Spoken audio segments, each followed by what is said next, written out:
Okay, well, hello everyone. Thank you so much for joining us. I am so excited for our guest today, Katherine Lawrence, and she has a very powerful story to share, and she's the perfect person to kick off our four-part spring series workshops for anyone that has a personal or a family history of cancer. And I think when she shares her story with you, although she's never had cancer, her story is so powerful. I think it will resonate with you because I've never had cancer, but it sure resonated with me. And, for women, it is not uncommon to have a breast issue, a GYN issue. And so she has some strategies that I think can be beneficial to all of us to to have our Hope perfect so. Yeah. wellness or just be in good health or to reverse some of the health challenges that we have along the way. So as I had mentioned in the email, I hope you brought a pen and paper with you so you can jot down some notes because that always is helpful. And you may think over the next 24 hours that you want to have a quiet time for yourself, whether that's first thing in the morning when you wake up or before you go to sleep tonight, where you can just do a little journaling and reflect on some of the things that Katherine shares with us today because especially with Mother's Day coming up this weekend, I think this is the perfect time to talk about these things because as women, we are the caretakers not only of our family, but oftentimes we're the caretakers of, whether it's someone in our job or the community or in the neighborhood. I mean, we're the caretakers of the world. And for us to keep going, we need to nourish ourselves first and foremost. Sort of like that little phrase they use on the plane. The stewardess will say, if anything happens, put your oxygen on first and then you put it on your children. Because if something happens to you, we're going to be no good for our kids. So this is a really, I think it'll be a very helpful reminder that to take good care of ourselves first and foremost, so that then we can be the best parents, the best moms, the best nurse, the best teacher going forward. Mhm. And the other thing is just, I hope that maybe you can, like right in this moment, take 3 deep breaths and just be present in this moment for the next hour. Because I know as a mom, we get distracted so many times. The phone rings, the Yeah. text, the nurse is calling from school, and before you know it, you've gotten distracted in so many ways. So I hope for the next hour, I know I just shut my phone off. Hopefully you have a chance to just take a break so that you're focusing in on what we're talking about and really, and this is for you. Just think of the next hour as for you. And if you stay to the end, Katherine has a wonderful gift for you, a special gift, and we'll, give you the link to her website so that you can see the special gift that she has for you. And today she's going to talk about using your food as medicine. As the title says, nutritious and delicious for your breast and GYN health. Yes. Yes, it is possible. It is. Yeah. Because I will tell you, I have been a breast cancer specialist, a GYN cancer specialist. I feel so fortunate to have worked with some amazing healthcare practitioners in Mhm. my life over 41 years. But the people that I've seen have the greatest results are those that radically change their diets. And maybe Yeah, for absolutely. you, what Katherine shares is not going to be a radical change to your diet. Maybe it'll just reinforce to you that you're doing the right thing. For others, it may be, yeah, you may want, and it, for some people, they can just do it overnight. For other people, it may be a process that takes time, and just give yourself a pat on the back all along the way, because every change you make, every improvement you make is a big step towards helping with your own good health. So just know Absolutely. you're doing the best thing for yourself. And just to give you a little background on Katherine, I was pretty impressed.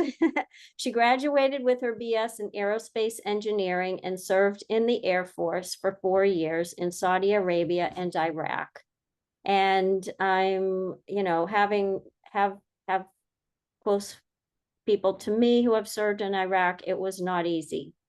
She had several health challenges when she came home and has an amazing story of healing, which turned her life around. And as you can see, she looks so vibrant. When I Oh, look at her, she looks so healthy. And I'm like, oh, thank there's just you. so much energy in your face, Katherine, and so much happiness. And, I know it can't be that way 100% of the time, but I'm Yeah. sure you're that way most of the time.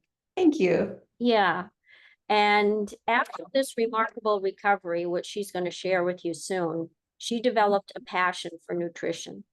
She became certified in plant-based nutrition from Cornell University, as well as from Stanford Medicine in nutrition sciences, and also studied at the Kushi Institute in Massachusetts. She has personally worked as an instructor for T. Colin Campbell and Dr. Neil Barnard of the Physicians Committee for Responsible Medicine, and I am also a member of that organization. It is a fantastic organization, and we are so blessed that Dr. Barnard started it in the first place, but also, he has written many books, and Katherine is featured in his books. And you'll see why in a minute. She became the founder and master nutritionist for her Food Save Me Institute and loves to inspire others to prevent and reverse medical conditions based on plant-based nutrition. She's also a board certified as an autism specialist, which I think many need today. I know there's so many children in my community who have autism, and I don't know if it's more than it was when we were growing up, but it certainly It seems is. to be more than it was when we were growing up. And she has a very inspiring and hopeful story for women. So I've known her, I can't believe it now, because I was actually looking back at my notes 6.5 years ago. I Oh, met, yeah. and she is the real deal. And I think you're going to love her story and her teachings on nutrition to give your body the best chance of good, better, and best health. So welcome, Katherine. Thank you. Thanks so Yeah. much for having me. And that was a Oh, wonderful introduction. yeah, no, I appreciate it. you're a blessing to many people.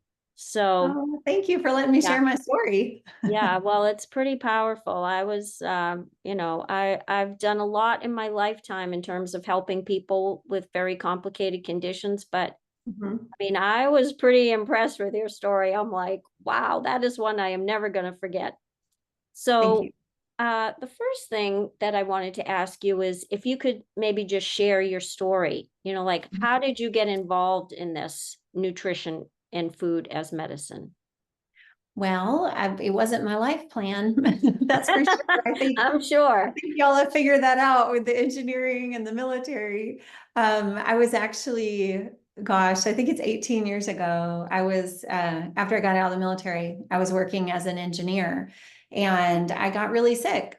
And unfortunately, that's how a lot of people end up where I'm at. It takes, I was not interested in nutrition at all. I had always been just kind of thin growing up. So I never really, that's kind of how I measured health, right? I think a Mhm. lot of people do that too. And it wasn't until I had this tragic thing happen that really changed my life and kind of opened my eyes to it. So I was 27 at the time, and I started to have terrible abdominal pain. And at first, it was only around like leading up to my cycle each month, but then it became I would have it daily, and it was just it was so I just succumbed to it some days. It was so bad, and it wasn't going away. It was just getting worse, I noticed. And I ended up at home. Some days I was on short-term disability for a little while, and they couldn't figure out, I kept going to the doctor, and abdominal pain could mean a lot of different things. So this is where I learned my first lesson that you really have to be an advocate for yourself in the healthcare system. because I remember I got misdiagnosed with all sorts of things. One doctor was sure I had diverticulitis at 27 and put me on medication for that. And then that wasn't it. And then I went to the ER and one night because the pain was so bad. And then that doctor said, "Oh, you probably have an ectopic pregnancy." I was like, "What? What are you talking?" Or maybe you have an STD and like Oh, geez. I forgot the pelvic inflammatory one, Yep. I mean, it was so, I mean, it was gut wrenching. And I mean, but also it was like embarrassing and I felt judged. Like nobody had an answer. I'm like, well, I'm positive that I'm not pregnant. I don't have an STD, but I have a problem. And so I just went on for so long. I remember, and I think a lot of people would have given up, but it was so painful. And finally, I got to an OBGYN and he discovered I had stage 4 endometriosis. It was aggressive and I had ovarian and uterine cysts too. The reason for the confusing symptoms is because my endometriosis had wrapped around my colon and I had several adhesions where it basically skin that's wrapped around my colon and attaching that to the wall of my abdomen. So anytime food tried to move through and my colon had to expand, it couldn't. So that was the pain that I was experiencing. And they said that my case was very aggressive and I was very high risk for endometrial cancer and that I needed a full hysterectomy right away. So And at how old were 27, you I at was this just kind time? of, what? How old were you at the time? 27. 27? And then Yeah. you must have been terrified. I didn't know. I mean, I just, I was like, what? And a hysterectomy like that, and I said, well, I think I might want to have kids one day. And they said, no, you'll never have kids. There's too much damage to your ovaries. This is dangerous for you to keep these organs because you're too high risk for endometrial cancer and ovarian cancer. I was terrified, but I remember saying, well, is it my food? Is there anything I can do about it? And because my diet was terrible at the time, and it had been for a long time. I mean, I'm from Louisiana. I grew up on a lot of rich foods, a lot of butter, a lot of Cajun cooking, and I love to cook. And when I was in the military, they were exercising us so hard. It really didn't matter what you eat. I was thin, so it was never something I thought about. But so I would have, and I'm not joking, double cheeseburgers for breakfast and soda and Cheetos. And I know, I see your face. Oh my It's goodness. terrible. But I want your listeners to know that I've been there. I understand how most of us eat. And mine was just exceptionally bad. But so when I asked him, is it the food? Can I do something about it? He said, oh no, there's no cure for this. It's not because of anything you did. So we just need to take it out. And as we go on, I know later we're going to talk about the risks of ovarian and breast cancer and all that. So I do want to say before I forget that while I was a healthy weight in the Air Force, when I got out of the military, I kept all those eating habits and I dropped the exercise. And so I had put on quite a bit of weight, probably 50 pounds over that year or so after I'd gotten out and before I got diagnosed. So I went home and I was pretty upset and I felt like I had no choice. I had no options, which I think is so dangerous now when I look back on it. And I'm pretty sure I made myself a pot of gumbo and probably had a beer and like just eat my feelings like good Southern women do. And I remember calling my mom and she wanted grandkids. She said, no, you're not doing this. We're going to figure something out. And I kept telling her, Mom, there's no cure for this. And it's funny, now that I look back on it, it's funny what we accept without questioning and without researching and without really finding answers for ourselves. And when the doctor told me that, it took all of my accountability and responsibility off, right? Because there was no cure for what I had. And it definitely wasn't the food, he said. So my mom had started investigating and found this nutritionist in my Thank area. God for moms, right? I know, good for mom. I know. She reminds me now. but she found this nutritionist, and, reluctantly I went. I only did it because I wanted to tell her, I had tried everything, but the hysterectomy was scheduled. So that train was moving. And, but some things happened in my doctor's life that postponed the surgery. So there ended up being about 6 weeks between me meeting with this nutritionist and learning about food until I had to have the surgery. And so she had talked to me about things I'd never heard before. She educated me on what dairy does to the reproductive system. She talked to me about eliminating meat. And I remember thinking to myself at that time, well, if you take out meat and dairy, really all that's left in my diet is sugar. And then she said, and we got to take out the sugar. And I thought, oh my gosh, I'm going to die from What this. am I going to eat? And it sounds terrible, but I didn't know that rice was brown. I had only ever had white rice, and so listening to her, I thought, this is awful. I had like 3 piles on my plate. I had like a pile of brown rice, a pile of beans, and a pile of broccoli, and that's just what I ate. It was terrible. And I did that. I didn't have much variety, because the surgery was getting delayed, I ended up just eating this way, just kind of going all in while I was waiting for it. And so I noticed the pain wasn't as bad, and but I think I was so distraught and stressed out over the eating because I didn't know what I was doing that I didn't believe it, so I wasn't really paying attention. So we went in for the surgery, and he woke me up less than an hour later, I want to say, and with that look on your face that you never want, your doctor's face that you never want to see, like he was confused, and he said, I don't know what's happened. He said about 95% of your active endometriosis is gone. And they did verify it with a laparoscopy. So it wasn't just, I guess it's endometriosis. They knew. So he said about 95% of it is gone. And I had some adhesions. He said I had a ton of scarring, but I had some adhesions that he took care of. And he said, so I didn't feel comfortable. I didn't do the hysterectomy. I think that we should just wait and see. He said, this is a miracle. I've never seen anything like this before. And my mom said, well, she changed her diet. Could that be it? And he said, no, that's not it. It's a miracle. And I thought, you still didn't convince him, right?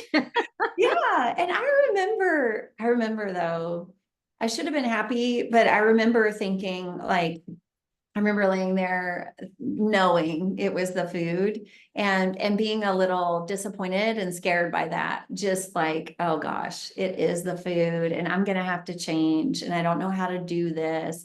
And so he wanted to wait. So I kept eating this way. I was very, very reluctant, just whole food, plant-based. I did mixed in some macrobiotics with it too, because that's my nutritionist's background. And it wasn't until about 6 months in that I finally just surrendered. And, after 6 months, I had lost about 55 pounds. Like I'd gotten healthy and I felt like I was eating all the time. Yeah. Yeah. Amazing. Good for you. Yeah. And I ate all the time and I ate a lot. So it was nice that came off. My cholesterol went down, my blood pressure went down. I started to get new baby hairs. Actually, I still have some, which is nice because I'm 46 now. But I started to get new baby hairs at 27 and I thought, oh wow, like my body really functions well on this. I had 7 fibroid cysts in my breast since I was a teenager, and all the women in my family have them. I thought it was a Robinette thing, but those dissolved after about 6 months. They dissolved? And so that was a real crucial point for me, that I just realized, okay, I don't know why, and I don't know the science behind this, but this lady's right. The diet that my body works the best on is lots of whole foods and no oils, no sodas, things like that, meat and dairy free. And it was remarkable. All of my endometriosis was gone. It never came back. And my whole life changed. And I do want to share, I went on to have kids, and because of my mom, I've had 3 boys, and they are 6, 10, and 12. And they were, I've been this way For 17, 18 years, I've been eating this way, and my oldest is 12. So I went through, I was whole food plant-based before the pregnancies, the entire way through the pregnancies, and then after. And there are people always ask, oh, what about the protein, the calcium? So I just want to reassure everyone, my kids are tall and they are smart and they're strong and they run fast, and they're my favorite thing. So my whole life changed because of one conversation with her, and my mom being a little pushy.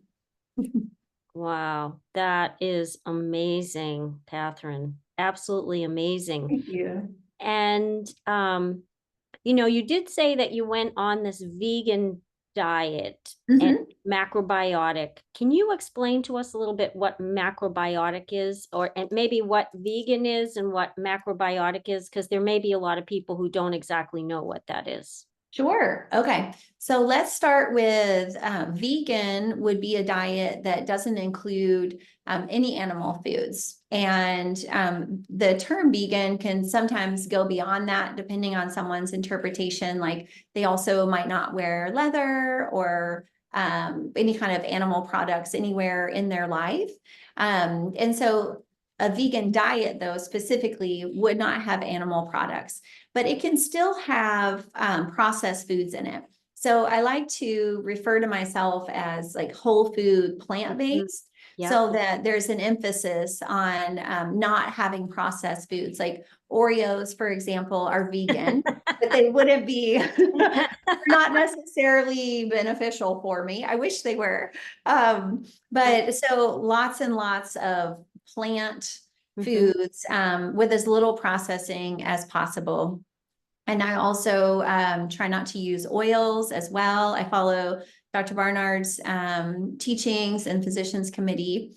And then when we compare that to macrobiotics, so macrobiotics is an ancient Japanese healing diet. It's really remarkable. It has a remarkable origin story. So I would encourage everybody to read up on it. But it intersects with whole food plant-based for the most part. And it focuses a little more on like energy, like the expansive energy of foods and contractive energy.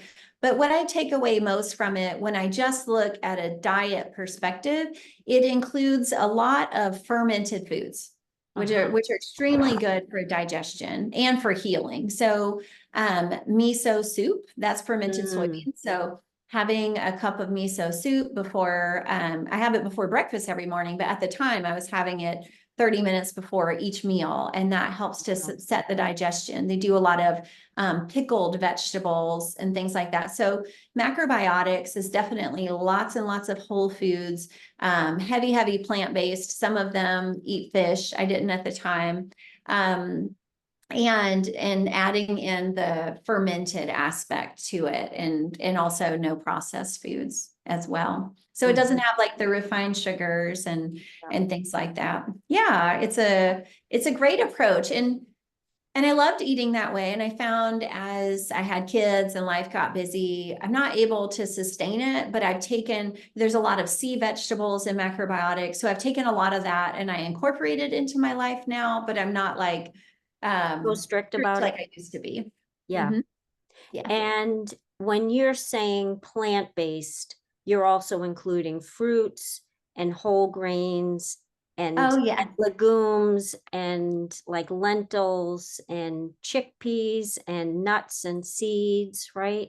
Yes, all like the plants. nuts, walnuts and cashews, all things like nuts that. and seeds, beans, legumes, lentils, peas, veggies, fruits, and whole grains. Whole grains like steel cut oats, quinoa, barley, rye, not a whole lot of like processed wheat products.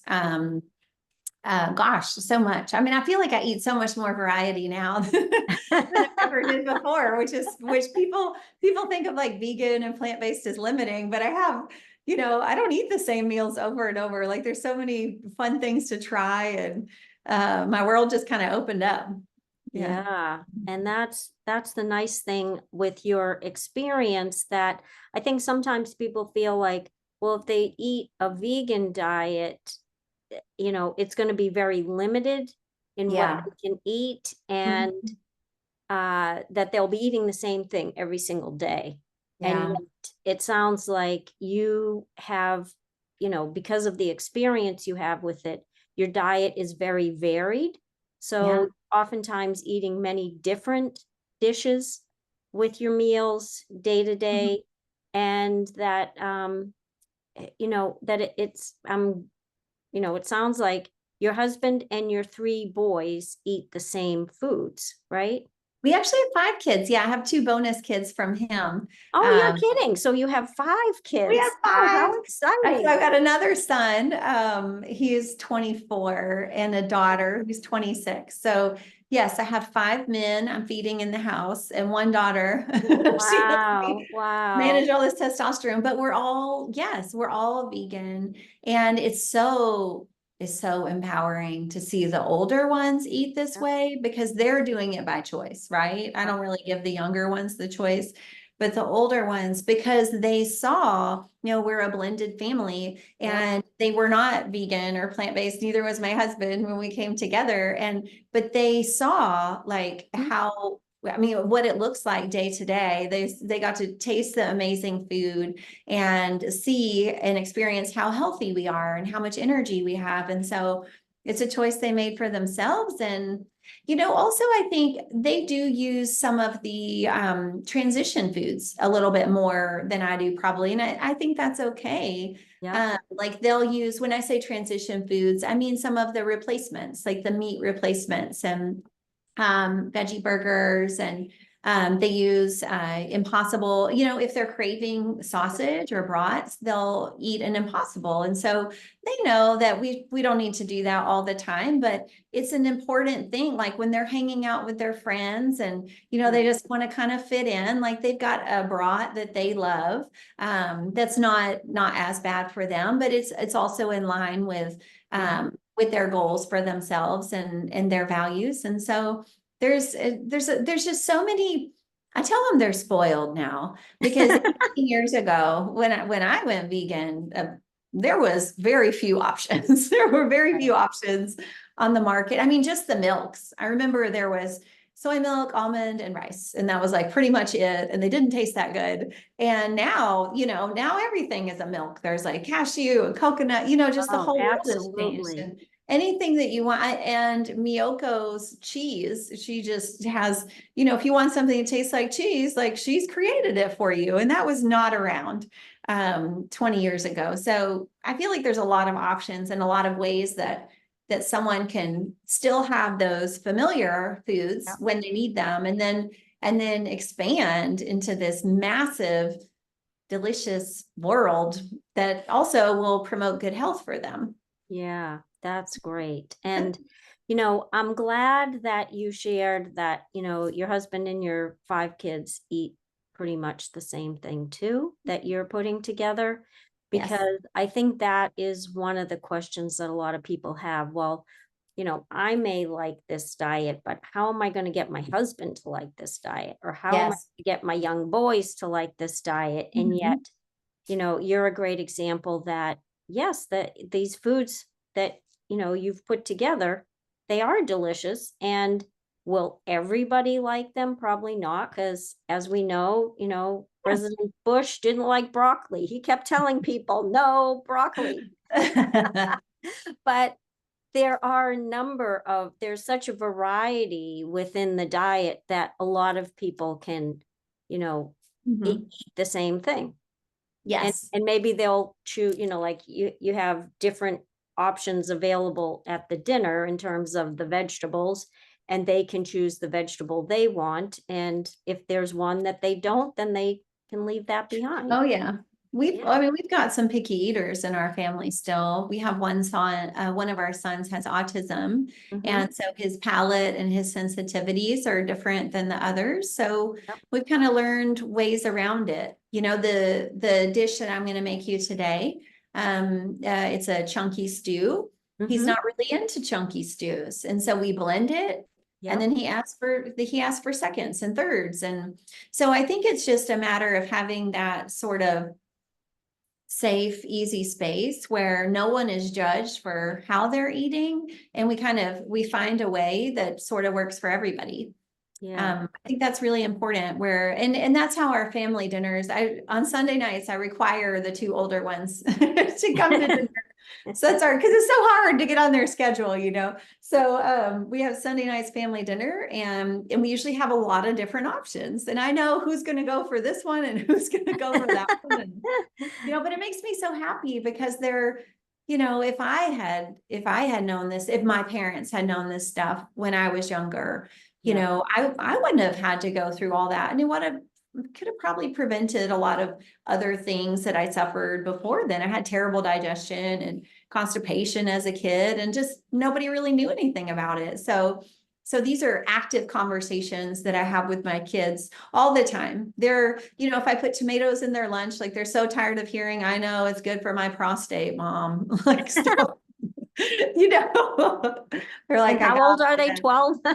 Yeah, 6, 10, and 12. The 6-year-old, he has a very skewed view of what his prostate is. He's off a little bit, but he's like, this is gonna make my prostate huge. And I say, no, it's the other, it's gonna make it smaller. It's good. Oh, that's funny. Well, that's a good segue into my next question is, what tips do you have for women in terms of having better breast health? Ooh, Or maybe like a highlight of some of the best things women can do to help prevent any breast cancer or breast problems. Okay, I'm so glad you asked because Yep. this is a very fast growing cancer rates, especially for breast cancer.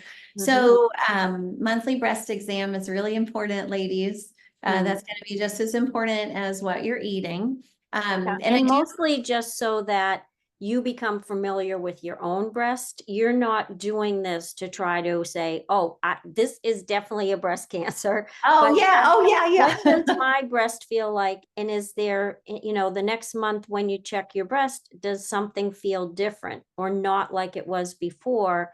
And then that highlights that then you can go to the doctor so that you don't feel responsible for finding something that isn't normal. You're just being responsible for knowing what normal is for you. So you can tell your doctor, this is not something I've ever felt before. Can you please check this out? I love that. Yeah. I'm going to share it that way from now on. That's true. And throughout different times of the month, women who still have their ovaries or are active pre-menopause, their breasts are going to feel different. So that's important to note too.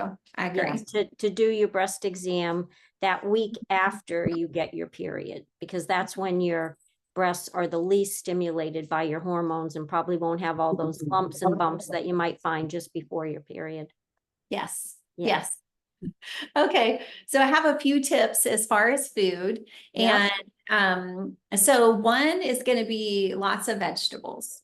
And so cruciferous vegetables, these are going to be most beneficial. They've shown to arrest the growth of cancer cells. So cruciferous veggies is broccoli, cauliflower, bok choy, Brussels sprouts, cabbage, kale, all those, like a lot of those dark leafy greens. Those are going to be fantastic. Mustard greens, collard greens. One that is a specific group that benefits, is protective against breast cancer, but also important for survivors to reduce their risk of recurrence, is going to be beta carotene rich foods.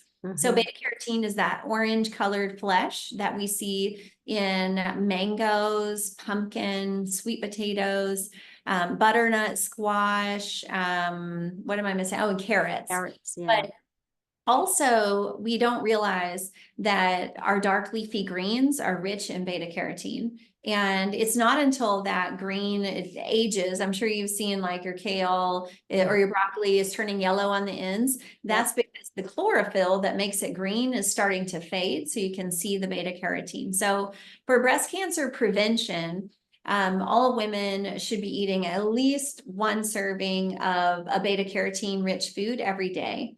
And Harvard had a big study on this, and they showed that if we can do that, on average, it lowered women's risk of breast cancer by about 24%. So that's a big, that's significant. yeah. And I have to be intentional about that. I make a pot of sweet potatoes on Sunday night, and eat from that throughout the week, or I'm walking around the office with a carrot in my pocket, or, I'm all about getting that from a whole food, not from a supplement. That's where the benefits come.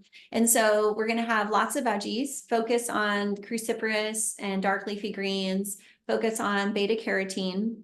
Mhm. Also, soy is very beneficial for breast, and we're going to talk about with ovarian cancer too, actually protective. Yeah. So what I'm talking about when I say soy products are whole or minimally processed. So whole soy would be like edamame, what you see in the green pods at Japanese restaurant. Yeah. And then miso would be fermented soybeans. Mhm. And then foods like tempeh would be moderately processed, and tofu. These are rich in phytoestrogens, and what they do is attach to estrogen receptors so that the big estrogens cannot attach, because those are the ones that are changing the DNA of the cell and can accelerate the cancer process. So including soy and one I'm to two. really glad that you brought that up because at one time, Yeah. the thought is that having tofu or some of these soy-based products might be contraindicated in someone with breast cancer. But as time went on and they did the research, just as you're saying, they found out that it actually is beneficial to Yeah. prevent breast cancer, or if someone has already developed breast cancer, to actually reduce the chance that it will come back. So, Yes, and that one piece of misinformation, I feel like, has done so many women a huge disservice, yeah, because they're scared of soy when yeah, actually soy is very protective. right. I do want to share my favorite book on the topic. It's by Oh, Dr. Christy yes. Funk. It's Yeah. Breast Owner's Manual. She's a well-known Beverly Hills breast surgeon, and this is an incredible book just for breast health in general. But I got to hear her speak at a conference, and she was one of those doctors who was anti-soy until she did the research writing the book, and it completely changed her position on soy so much that she actively recommends it to her patients now. So it is beneficial for us and protective. And I'm not talking about like in a veggie dog, isolated soy protein may or Right. may not be beneficial, but these, but having soy milk instead of dairy milk, that's cow's milk, that's going to make a big difference too. Okay, so we did Yeah, soy. that's Um, great. Fiber. Most people are not getting enough fiber. And the majority of our breast cancers in the US are hormone driven, which means we have a way too much estrogen, ladies. And so we've got to do some things. We've got to stop intaking the estrogen, and then we've got to figure out how to deal with that estrogen. So one way we deal with it is soy, by attaching to our estrogen receptors. The next way is fiber. Fiber, when you eat it, fiber is only found in plants. So it's in fruits, vegetables, nuts, seeds, whole grains, and beans. Beans and lentils are going to have the highest amount of fiber. One of the important functions of fiber, not just going to the bathroom, it actually removes excess estrogen from your system, from your blood. So this is very beneficial if you're trying to prevent hormone-driven cancer like breast cancer. That's also very, very powerful for PMS. If you just have any of these symptoms that are indicative of just too much estrogen in the body. I have not had PMS in 18 years because I Wow, good for increased my you. fiber. It got rid of the estrogen. I'm no longer, my dad said, "You're not as psycho as you used to be." I was like, "What?" That was like 6 months in. And later I realized when I learned about fiber, I'm like, oh, fiber is pulling away all this excess estrogen. I was just crazy. So, okay, so we're going to get fiber. The goal is at least 40 grams a day, Mhm. which is pretty easy, actually. That's 1 cup of beans has about 14 grams. So you're almost there with that. We really, really, really need to look at removing things that add estrogen. So one of those would be dairy products. In order for a mammal to create milk, which turns into milk or cheese or ice cream, in order for a mammal to create milk, it has to be pregnant or recently pregnant. And that means that they're swimming in estrogen. So we need to eliminate dairy products. And then also The US especially, our second biggest source of estrogen in our diet comes from chicken, because the preferred cut of the chicken is breast meat. And in order to have a chicken grow large breasts, it needs to be given estrogen. But that estrogen gets distributed all around the chicken's body, no matter which part we eat. So we need to get rid of these foods that are adding hormones, and then eat the foods that'll help us handle that overage of hormones, like soy and fiber. Removing meats, and especially processed meats. And these are like hot dogs, pepperoni, sausages, lunch meats. They've got nitrates and nitrites in them. Processed meats have a strong correlation to cancer. And so we want to avoid those.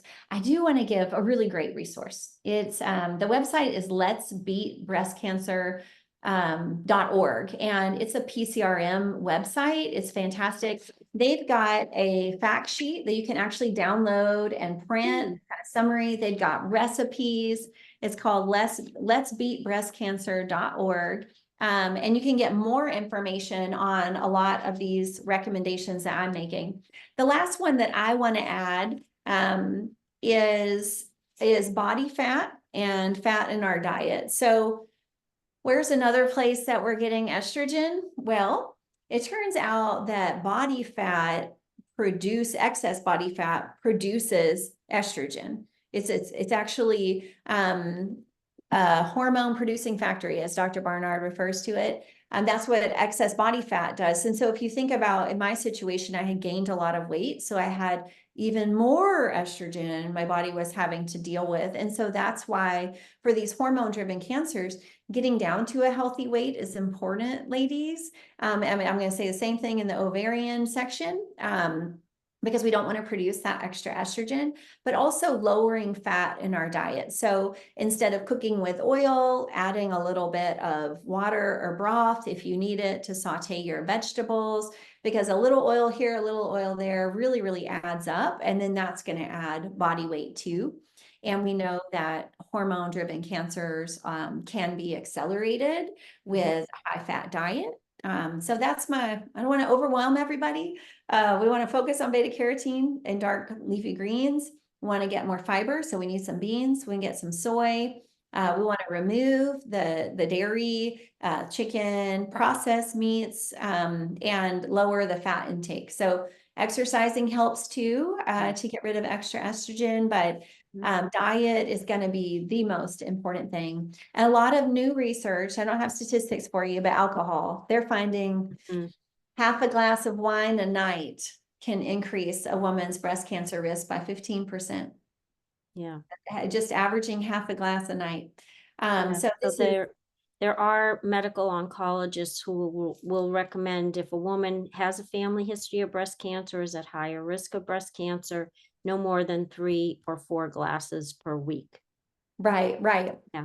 Yeah. I mean, but now, did you say 3 or 4 a week? 3 or 4 per week. Yeah. I think they're finding now it needs to be even lower. With some recent research we heard at the conference and it's, I think it's interesting as like a middle-aged mom, I'm kind of there's this huge trend of like wine parties, I mean, like huge trend, while also this increase in breast cancer, and then these new findings. It's like somebody gave me a cup and it says like mommy juice, but it's a wine glass. It's just becoming, I think, so ingrained in like the mom culture is this wine drinking. It turns out it's really, really dangerous for us.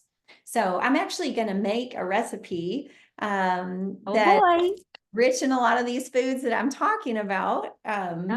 So everyone who's here now, they were going to love the recipe, because Katherine has great recipes that are simple, easy to make, and so delicious. Nutritious and delicious. Okay, let's see. Should I go over there? Rotate the screen. I'm going to give her just a minute to get it set up. So I'll just talk about what I'm making.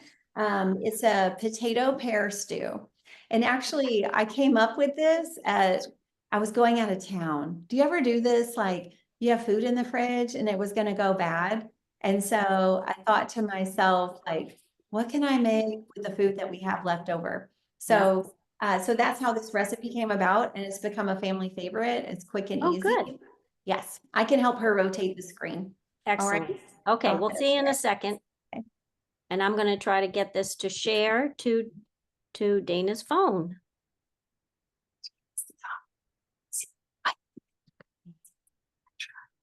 Sure, it's right there. I did that. I just did that. And unlock. Okay, can you hear us? We can. Okay, Yeah. And we great, can great, see you. great. You're on the big screen. Oh, yes, yes. Okay, so we're gonna make potato pear stew. And it's really, really simple. And I love it. It's just loaded with a lot of these foods we've just been discussing. So you'll need a saucepan somewhere. I usually use a 5-quart size if that's available. And we're going to cook this on the stove. So it's very simple.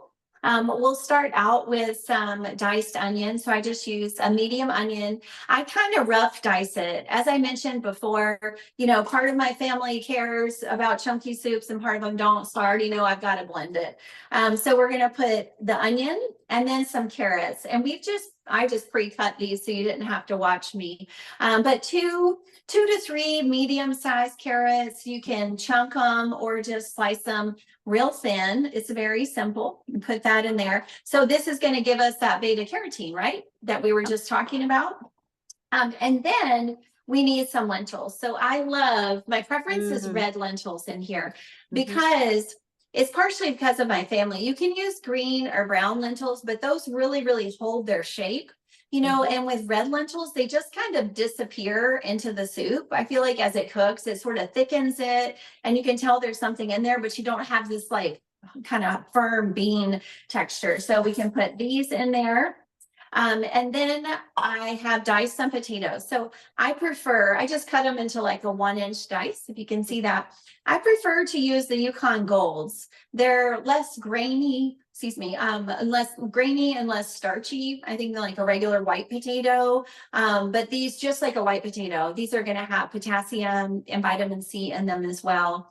And when I was talking about fiber, you know, all plant foods have fiber. And so we're going to be getting fiber from the potatoes, the lentils, the carrots, the onions. So we can just dump all this in. Okay, this is an easy recipe, right? Wow, Just it put it all in is. there. And then finally, fourth men, we've got some tomatoes. These are rich in lycopene, and these are actually very beneficial for the prostate, for preventing prostate cancer. So this is about 1.5 cups of diced tomatoes. If you're using a can, that's 1 15-ounce can. So you put this all in here. I've got a couple of cloves of minced garlic, so we'll add that. And the recipe calls for 4, but you know, for my kids, they say that's a little spicy, Mom. But for my husband and I, we like to use 6 or 7. It really gives it kind of some zing, you know. So it depends who's going to be eating it, how much garlic I put in. But you can already see we've got a lot of color going already. And then I'm going to add some black pepper. Again, this is your preference. In my recipe, I usually use about half a teaspoon. But if the kids are eating it, they say that's too much, Mom, and you can just use less. That's fine. Now, my preference here is fresh rosemary. And unfortunately, our stores, I went to 3 stores. Somebody did a run on fresh rosemary. So I'm going to use dried today, but honestly, fresh is so fragrant and so delicious in here. So grab some stems, some sprigs of fresh rosemary, pull them off, chop them, and you'll be so glad you did. And I'll usually do about 2 tablespoons of fresh rosemary. And it just gives it such a nice depth of flavor. Yep. And then one thing I'm not adding today, but it is in my original recipe, is a jalapeno. So I recommend mincing a jalapeno and putting that in there. Maybe start with half if you don't want it super spicy. But this recipe has this nice mix of a little bit of saltiness from the broth. It's got savory from our vegetables and our lentils. We got a little sweetness from the carrot and from the pears that we're going to add. And then that spicy, right? So now it's got all 4 things. So I'm going to add some broth. With this amount that I've given you, you're going to need to add 5 cups of broth. And I just used some bouillon cubes. Would you mind filling that for me, please? So we'll put some more water in while I'm talking about it. So we just give it a good stir to make sure it's kind of mixed together. And this is so simple already, right? There's really, Oh my you God, really that was don't have like to complicate it. I 3 feel like minutes, I my think, to put that cooking together. before I had kids was so complex and really it was just kind of like an evening in the kitchen. And now I don't have time for that. Like nobody has time for that anymore. So I love these recipes where it's dump and stir. I want to hold this up for you. So what I would do is put this on the stove and you'll put a lid on it. And we're going to cook this over, I'm going to bring it to just a very low boil. So medium high heat. And once it's at that low boil, I'll turn it down to low and let it simmer. And it takes about 25 minutes for those lentils. You'll know it's ready when the potatoes are fork tender and the lentils are very soft and not firm at all. And you'll have this nice thick textured stew, but we're not done yet.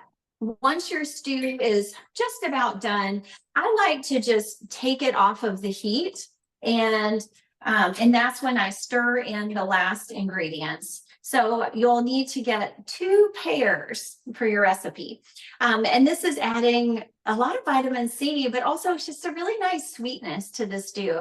And you can see my pears are really ripe, but that's how I like it because these are going to be even sweeter. So you'll just want to take your pears.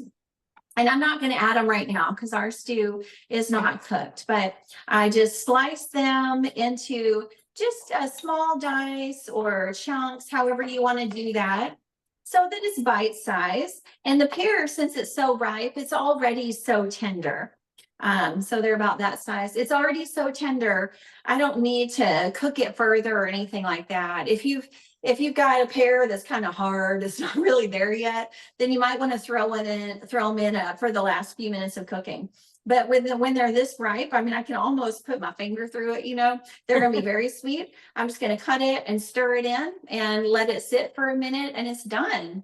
And it's so easy, this recipe. It's so good. It's very high in protein and fiber, and it's almost fat-free. So for a cup of it, it's got less than 1 gram of fat in it. And so this is a great recipe if you're just looking to get a lot of nutrients, or maybe you want to fill up. And I have a history with overeating and food addiction. So recipes like this that are very high in fiber really help me combat that without having something that's high in fat. And then lastly, I wanted to say, see, this is going to be a chunky soup, right? And I love that. But my son and actually I've met a lot of adults who don't like, they're just not used to that chunky vegetable, or like seeing all the vegetables freaks them out. I'm not sure. But this is a great one where after you've got the pears is totally done, throw it in the blender and just process it. It comes out as like an orange soup, and it's delicious. My sons will ask for seconds and thirds. Like every week when we're doing our meal plan together, I say, what soup do you all want? So we always have one soup every week, and almost every week is potato pear stew, Mom, potato pear stew. So they really love it. Also, my last tip is that I feel like if I'm going to go through the effort and dirty a pan, then I want to get another meal out of this. So we'll usually double the batch. And so that's our rule in the house. If we're making a big a thing of soup, then we're going to double the batch so that we can freeze half of it. And this freezes great. And then you can just thaw it out I would freeze it before you blend it, of course. So freeze it as a whole chunky soup and then thaw it out when you're ready to eat. And then you can blend if somebody is special, like my kids, you can go ahead and blend it. So that's it. Very, very That's simple. fabulous. There's several things I love about what you said, and I was kind of ballparking about how much time it took to prep and to make. It's about 30 minutes start to finish. And when you're a start to busy finish. I mom, mean, it depends what tools you're using for cutting the vegetables. Yeah. If you're going to use a knife, like the long way, then it'll probably take you about 5 minutes to cut everything up. Yeah, but then with the cooking too. So it's about Yeah, 30 and then minutes. 25 minutes to cook. Yeah, That's it. 25 minutes to cook and you're ready to go, and everybody can Mhm. sit down and eat, which is great when you're a busy mom.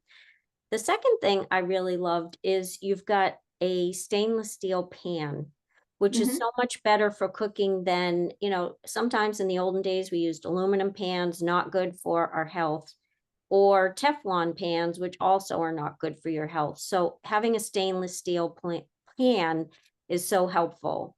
And the third thing is by making a bigger batch, yeah, if you could make something like this on a Sunday, you can have meals ready to go the rest of the week, and then you're not spending so much of your time cooking, cleaning, sitting down to, prepping, eating.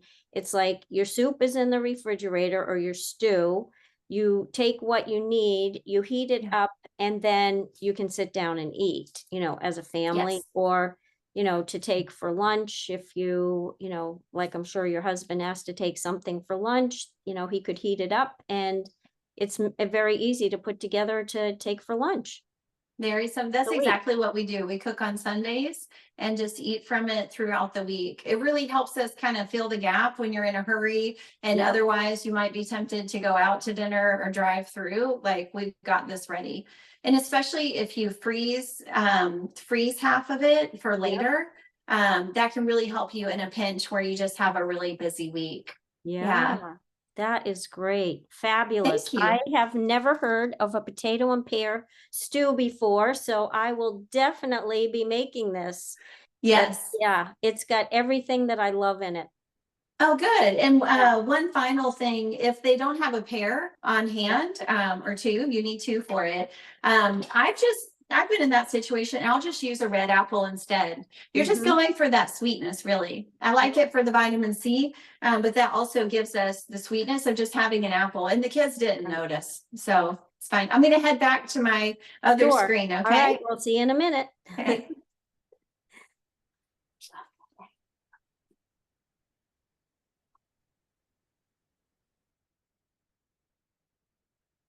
Look at that. All right. All right. Excellent. Wow. That was fabulous and right on time.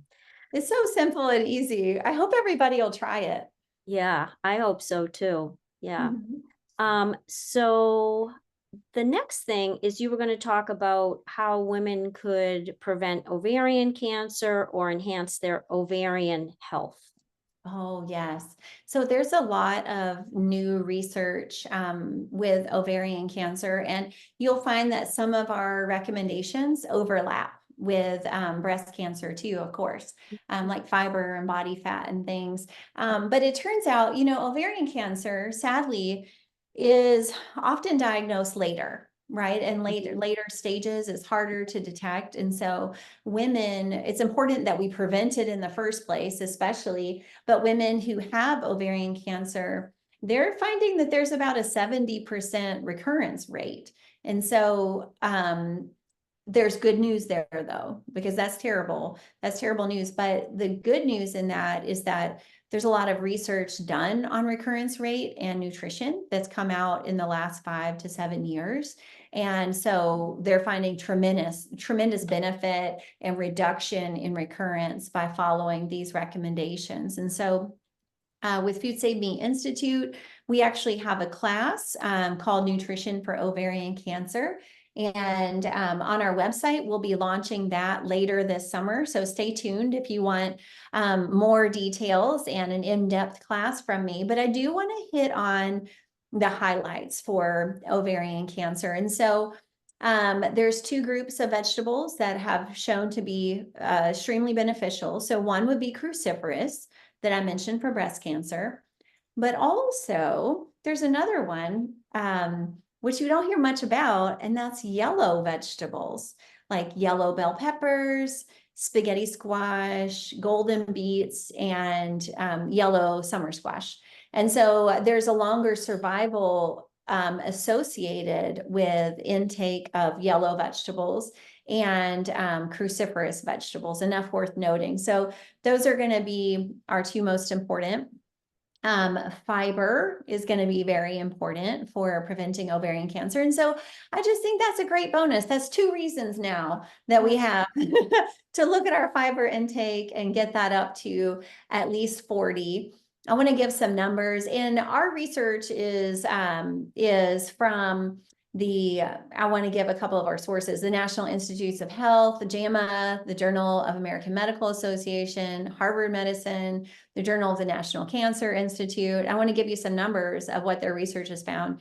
So JAMA found a 39% higher survival rate in ovarian cancer patients who ate the most cruciferous veggies. The American Cancer Institute found 27% higher rate. That's incredible. And Nutrition and Cancer Journal, their study showed 35% drop in the risk of ovarian cancer, in the risk of getting it in the first place, for every 10 servings of cruciferous veggies eaten in a month. So let's talk about that. 10 cruciferous, like 10 servings a month, that's only like 3 a week. That's not very much. I had a cup of Brussels sprouts with my breakfast this morning. So 35% drop in our risk of just getting it in the first place. So we really, really need to look at those veggies and fiber. The next one, now this is interesting, and I think it warrants a bigger discussion, but what we need to look at with ovarian cancer patients is palmitic acid. And palmitic acid is the most common saturated fat, but we know that saturated fats, that's what's found in a lot of meat and dairy products and some tropical oils. So we already know there's a strong connection with those and breast cancer, but now they're finding it specifically with ovarian cancer. So I want to share with you a statement from our class. Palmitic acid, the most common saturated fat, specifically boosts the metastatic potential of ovarian cancer cells through the CD36 receptor. Now, this is important because this boost in the metastatic potential occurs at about 50 times higher rate than from any other fat. So that begs the question, oh my gosh, where am I getting palmitic acid? Well, I'll give you some numbers. A 3.5 ounce serving. These are small. That's a deck of cards, something maybe like this size, about 3.5 ounces. And like the average in meats has 15,000 milligrams of this palmitic acid. Cheese has over 8,000. One egg has 12,000. And if you're like me, you're thinking, oh my gosh, these numbers are huge. Well, where are beans on this? They're 280. And vegetables are averaging 60 milligrams. Fruit is 16 milligrams. I mean, it's a stark difference. And this palmitic acid that they've discovered, we can avoid this. We are really getting this overage, and this is why it's in alignment with other recommendations for hormone-driven cancers about removing meat and dairy products and eggs. One of the reasons is this specific saturated fat. They've just happened to learn a lot about it specifically for ovarian cancer rates. So I know it was commonly taught that cancer cells are fed by sugar. In this case, for ovarian cancer, it is this dietary fat that promotes metastasis. So we need to look at that. And then we need to look at dairy products. And this is a significant finding. Dairy intake. And so what am I talking about with dairy? I'm talking about cow's milk, cheese, ice cream, yogurt. These have shown to increase the risk of ovarian cancer. They did a huge meta-analysis. That means they looked at 21 studies across the world, 21 studies that spanned 27 countries. And they looked at ovarian cancer and dairy intake, and the researchers found a direct correlation. Countries with the highest intake of dairy had the highest incidences of ovarian cancer. There's a couple of reasons behind this. But one of them, or two of them, are that dairy products have galactose. If you've heard of lactose, when it breaks down in the body, it becomes galactose and something else I'm completely forgetting. Galactose is the important one. Galactose is known to damage the germ cells in the ovaries that turn into eggs. So this galactose in a mammal dairy product basically attacks our germ cells, ladies, in our ovaries. And they found that every 10 grams of lactose we consume, that's about 1 glass of milk on a daily basis, that'll increase our ovarian cancer risk by 13%. So this is something we can control. The other is IGF-1. I don't want to get too in depth, but that's insulin-like growth factor. And that is found to be stimulated. Sometimes it's in the milk and the dairy products, but also our production of it is stimulated when we eat that. And so we know that, especially in teenage girls, they have much higher IGF-1 levels just from having 1 glass of milk a day. And those two things about dairy are covered in one of my favorite books for hormones. Is called Your Body in Balance by Dr. Neil Barnard. This is a really great resource for PCOS, PMS, like all the woman hormone things. And then the last 2 recommendations are soy, like I mentioned, extremely beneficial. Let's see if I can find some statistics for you. Okay, so here's a study of 97,000 women. So we can put this myth to bed that soy is something we should be afraid of. It is not.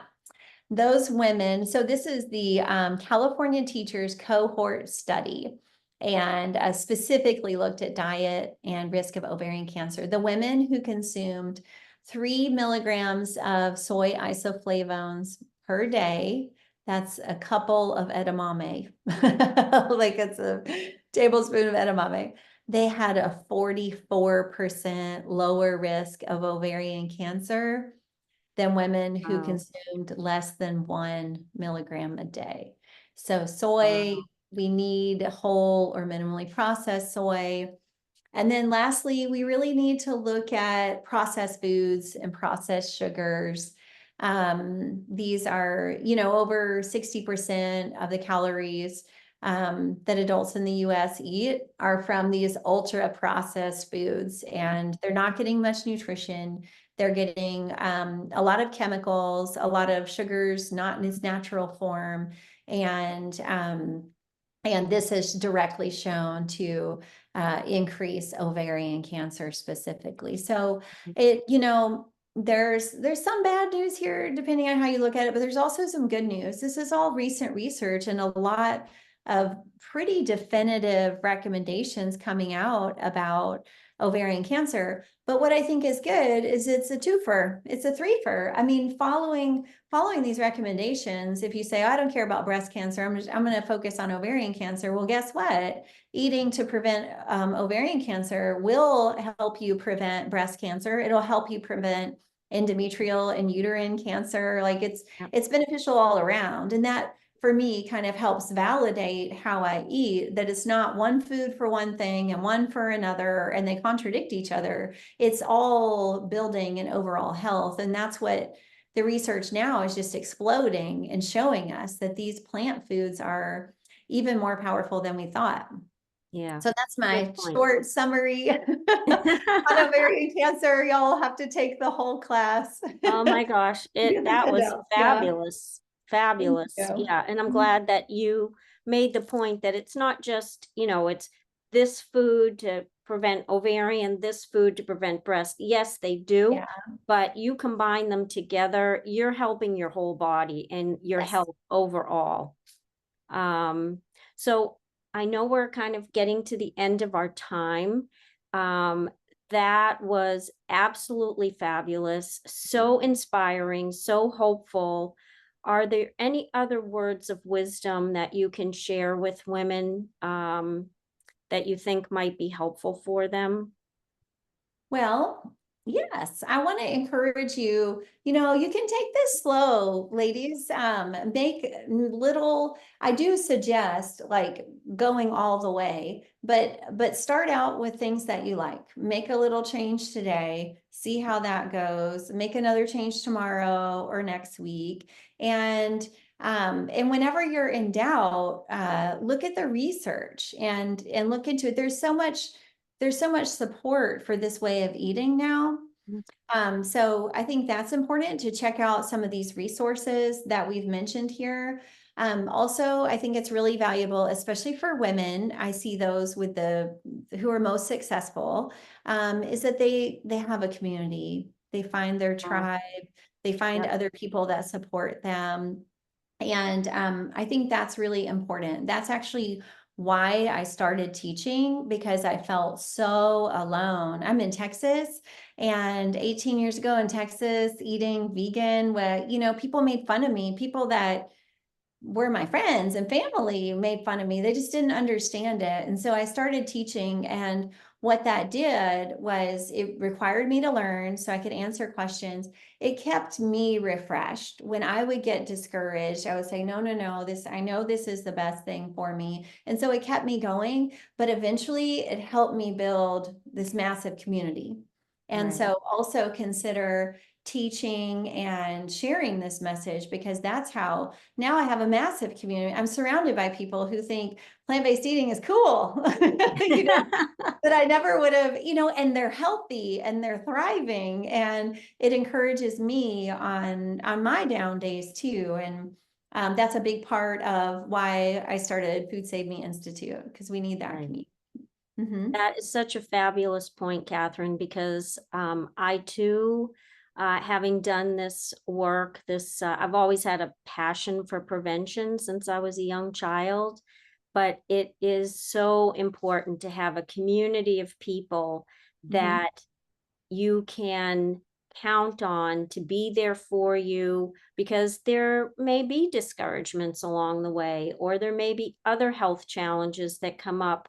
And to just know that you found your tribe, you're in a like-minded community where people, when you do, maybe the old paradigms come up and you're like, you think you can do this? No, no, no, no, no. And people say, Yeah. no, you can. I did it. You can do it too. I mean, look at how vibrant and healthy Catherine looks. She's just, Thank I you. mean, it's just so wonderful because, I look at your skin and how healthy your skin looks in your eyes. There's so much energy in your face. Thank you. So, that vibrancy speaks for itself. And not only can this food help in terms of your physical health, Yeah. but I'm sure it helps with your emotional health too, because as moms today, so many of us Oh, are stressed. And that oh, stress yeah. comes and you're like, oh my God, you start getting anxious and worried, and then you can't sleep. And then that makes you tired, even more Yeah. tired the next day. So eating really healthfully helps keep your energy going, helps keep your spirits up. You tend to be less anxious, less depressed, you Mhm. know, happier. Changes everything. Yeah, it changes everything. Yeah. It does. And I think that's why it's important to have a community, because you might have one goal. Well, I want to prevent breast cancer because that runs in my family, or whatever that may be. Yep, But there might be another woman in your community who is overcoming something else, and that's inspiring to you. And yep, it helps you to kind of see those small changes that matter so much. Like I don't have I'm about to be 50, in a couple of years. I don't have joint pain. I'm not losing my hair. You know, my hair is not thinning. I'm not experiencing I don't have PMS. I'm not experiencing a lot of the things that women my age experience. And so right, having community will help you to build on that and be surrounded by people who want the same things for your health. right. And Yeah. believe in you and encourage you, day to Yes. day. Yeah. So Yeah. Oh, sorry, wonderful. go So on. what I'm going to do is I'm just going to share some of the resources that Catherine has. You can see her website. Let me see. Can I talk about our plans for the Institute and what's coming up? Oh, sure. Go ahead. Okay. So Food Save Me Institute, I founded, we have two primary focuses. We are teaching our class. I used to teach these in person. I've taught about 20,000 students in person. There's such a Wow. demand for it. We're moving them online. So sign up for our newsletter, and you'll see the link here in a minute, but it's foodsaveme.institute/wellness parenting. If you sign up for our newsletter, you'll be notified when the classes are online later this summer, but you can sit and get in-depth information on ovarian cancer, food addiction, all these ailments, how to eat for better sleep, immune things that boost your immune system, how to do healthy meal prepping, all that. And another part is that we need more people teaching this, right? Yep. That's having to move online because I can't satisfy the demand. And so we train people how to teach these classes. And so we have, if you are a business owner, if you have a product or a service that you want to promote, they're perfect for you. Or if you just want to share the information, we take all of I've already created all the class curriculums for you, all the marketing, and quizzes, and even the beautiful handouts are already created for you that you hand out in class. It's kind of Wow. plug and play. So we certify instructors how to do that. We have 113 or 114 instructors in 13 countries Oh now. my goodness. That's So fabulous. it's so easy if you want to get involved and share, and you don't have to be plant-based yourself, but it will help you find a community of people who want to eat healthy. And then it gives us purpose too when we share others. So all you have to do as an instructor, once you're certified, you just press play and I present all the nutrition information in a video and you say, oh, there it is. And then you just demo a recipe and you all eat together and hang out and encourage each other. So we have a certification coming up at the end of May 29th. So please go to our website and check it out. We only have 4 spots left in this class, but I'm doing it in person. I would love to hang out with you and mentor you. We'll offer it again online later in the year, but I think the in-person is so much better because you get to eat all the food and and all kinds of Where is discussions. the in-person held? We're in the Dallas-Fort Worth area Okay. of Texas. Yep. We do travel. We've done some in-person in California, and we're looking at going to DC at some Wow. point. Yeah, just a matter of if we've got 10 or 15 people who'd like to have a class, we travel to them. So And how many days is the in-person class? it's 3 days. 3 That's it. days. Okay. And they'll go home ready to teach, ready to schedule. Like literally every flyer is made for you, scripts, talking points, Wow. grocery Wow. lists. It's all done. I Oh wanted my to make goodness. it easy because you don't have Right. to be a nutrition expert to share about nutrition. And Right. people are literally dying for this information. And, Right. just the things I've covered with y'all today, hopefully you learned at least one new thing if you're listening. And can you imagine being the person who delivers that and shows a video on ovarian cancer and then makes a recipe? You can change someone's life just Right. sharing the information. So that's who we're looking for, people who want to share it. If you have a business, we show you how to use it for lead generation to promote your business as well. So it's a lot Wow. of fun, very, very Wow. rewarding, way better than engineering. Maybe Yeah. that is what makes you good at this, because engineers tend to be very particular about everything. Everything has, Yeah. all Yeah, the T's I was. are See? crossed and the I's are dotted. Yeah. See, so I've done all that for you now. That's right. That's the whole point, is just take everything I've done and go do it yourself. We have instructors who teach in their schools, in their senior centers, at their churches. Like, it's exciting to see it spread, across so Yes. many continents. Yes, it is. All right. So let me see if I can show them the website. Okay. Um, well, this is, let me see. Can you see that? Or maybe I'm just Not seeing. yet. Okay, let me see here. Screen share.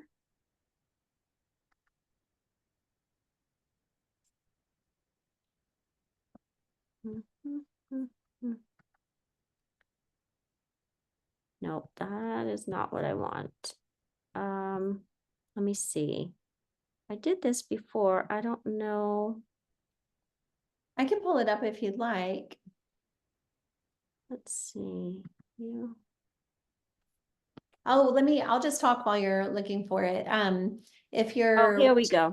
Here we okay. go.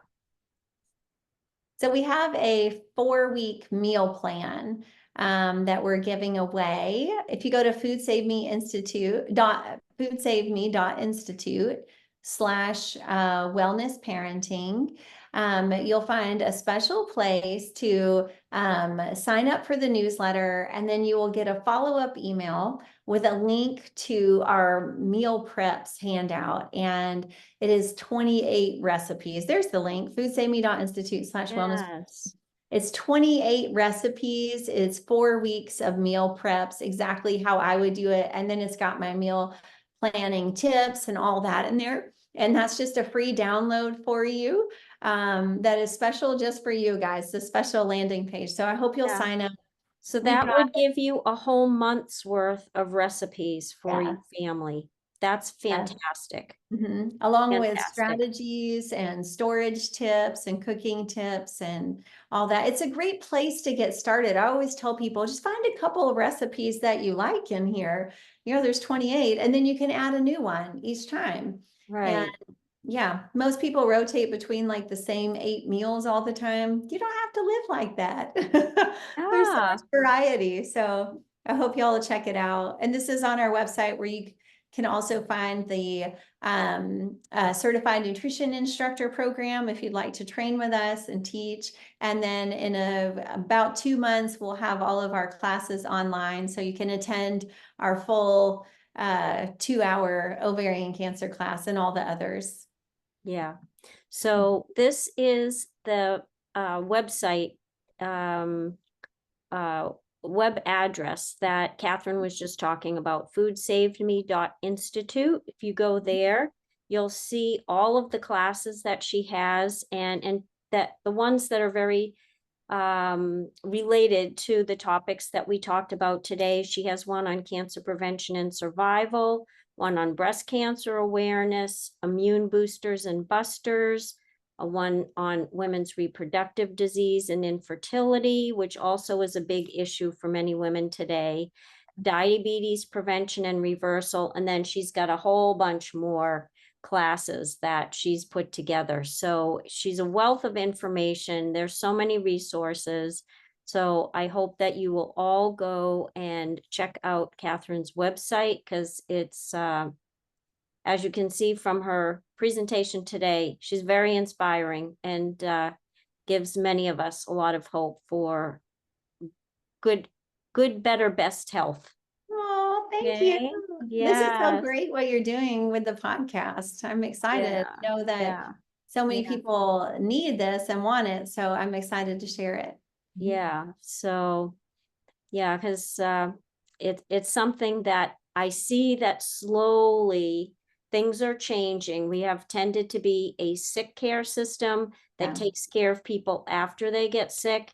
And what is so inspiring about this is that this is a way for us to keep ourselves healthy, so we never have to have all that Oh, pain and suffering, right? yeah. So hopefully, and just keep in the back of your mind, it's a process.